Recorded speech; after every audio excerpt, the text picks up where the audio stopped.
define God, they misunderstand God, and every time they use the word God, they cause themselves to have a moment of unconsciousness because they don't have the term defined properly. See? People don't understand these things. These are very deep understandings that come when you get into the study of ontology, semantics. And these are very, very profound subjects. Where does knowledge come from? Where does meaning come from? What is the meaning of meaning? See? How do you create meaning? How do you create value? How do you assign value? How do you analyze or understand the value of different things? This is all part of the science of ontology.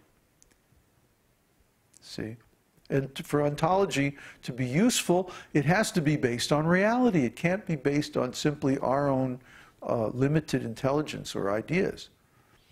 So an ontology that's based on the Vedas will give the real value, the real meaning, the real understanding of all these different terms. Because the Vedas are beyond human intelligence. No human being could write the Vedas. And it takes years and years, a whole lifetime of study to understand the Vedas.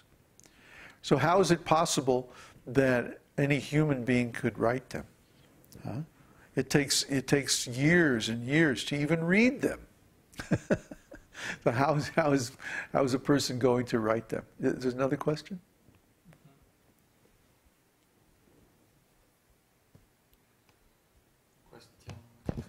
Question from Varun. Babaji, is family a material attachment? If so, Krishna instructs Arjuna to fight to do his duty. Isn't a person's duty in this world to take responsibility of their family? Well, what are you doing with your family? Are you engaging your family in devotional service and spiritual activities? Are you enlightening your family and bringing them all to the platform of pure devotional service? Or are you letting your family attachment drag you down into material concept of life and material engagements? See? Most of the Vedas talk about the three modes of material nature. This is what Krishna says in Bhagavad-gītā. Arjuna asks basically the same question. And he says the Vedas offer material advancement in return for a little bit of karma yoga. That's the device, that's the trick that the Vedas use to engage people in some kind of devotional service. Because that's the only level of devotional service they can understand. Let me make a deal with God. I'll do this little ceremony over here, and then you give me some nice material things. You know, that's why most people approach God. That's why most people engage in religious activities. This is called karma kanda. Most of the Vedas, 90% of the Vedic literature, is about karma kanda. Come on, God, let's make a deal. I'll be nice to you, you be nice to me. I'll scratch your back, you scratch mine. That's a deal. That's business. Karma kanda. Then there's a part of the Vedas that's about upasana kanda. That means a search for self-realization. That's maybe another 4 or 5% of the Vedas. And then finally, there's the Vedanta, which is about bhakti. The Bhakti Shastra is maybe the remaining 5% of the Vedas. Upasana Kanda is mostly Upanishads and Vedanta. But then beginning with Vedanta and Śrīmad-Bhāgavatam, the commentary on Vedanta, then all those final Vedic literatures are about bhakti. And of course, Caitanya-caritāmṛta and all the derivative scriptures of Chaitanya Lila, including the Nectar of Devotion, which is what we're studying now, These are all the bhakti scriptures. These are for people who are beyond material consciousness. So if you really want to just get involved in family activities and religious activities that support a family life, this is a lower level of religion. This is the karma kanda. But in Śrīmad-Bhāgavatam, Narada Muni chastises Vyasadeva, and he says, you know, you have encouraged the people in material activities in the name of religion. And he says, really, this is very bad. This is most unreasonable and condemned, he says. Those are the exact words that he uses. Unreasonable and condemned. That you have encouraged people to engage in material activities in the name of religion, for the purpose of religion. He tricked them. He tricked them. Basically, because people have a desire for material things, then come on, perform some religious activities and get some material benefit. But that's not the real purpose of religion. The real purpose of religion is directly to know God and to love God and to do service to God so that you develop your relationship with God and you go back to the spiritual world. That's the actual purpose of Vedas.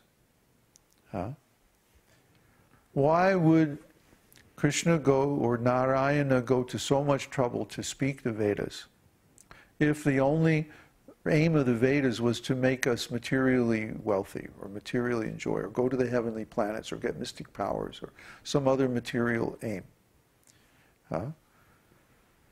If that was so, then why does Vedanta, out of the 4 sections of the Vedānta-sūtra, 2 of them are about describing bhakti and its results? Fully 50%. Why is it that the whole Śrīmad-Bhāgavatam is about bhakti? Why is it that the conclusion of Bhagavad-gītā is about bhakti? You see? If karma or jnana or yoga was the actual aim of the Vedas, then don't you think that the Vedanta would be about that? Don't you think the conclusion of Bhagavad-gītā would be about that? Krishna presents the yoga system in Bhagavad-gītā, and Arjuna rejects it. He says, no, I can't practice this. It's too hard for me. If it's too hard for Arjuna, what to speak of us? How are we going to do all that? So, really, the only practical aim of spiritual life has to be bhakti. It has to be devotional service to the Lord, because it's easy. It's easy enough that we could actually do it. These other things are too difficult. In this age, they're not possible to execute properly. Nobody can go to the forest and sit on a deer skin and, just fast and go into trance and, regulate the breathing process and regulate the life airs and do all. I mean, maybe in past ages, some people could do that, but today there's no more than a handful of people maybe living in India who could actually do that. It's unrealistic to think that all those other processes are valid in this age. Only this chanting process is even practical in this age. Then you can do the chanting process while engaged in family activities, but you have to create a pure atmosphere. That means everybody in the family has to follow the 4 regulative principles. Everybody in the family has to engage in the chanting process, sankirtan. Everyone should worship the deity. Everyone should take only prasadam. Like that. If you can do that, then the family doesn't become an impediment in your devotional service. But if the family is not willing to do that, then they ultimately have to be given up. Srila Prabhupada took sannyas because his wife wasn't willing to follow the process. This is Srila Prabhupada. Srila Prabhupada is like the world teacher. His wife wasn't willing to follow the process of devotional service. My wives weren't willing to follow the devotional service. That's why I had to give them up. They were unfaithful. So if people have so little integrity in this age, then this becomes a stumbling block on the path of spiritual life. And this has to be given up if you're really serious about attaining perfection. Another question? Yeah, it's 2 hours. I don't know if we're going to continue with the document. Maybe next time we'll continue. There's so many questions. Let's cover that. Okay. Question from Don. So the name Krishna is the ultimate bija? No, no. Krishna is not a bija. Bija means Om, Aing, Kling, Shring, Shrom,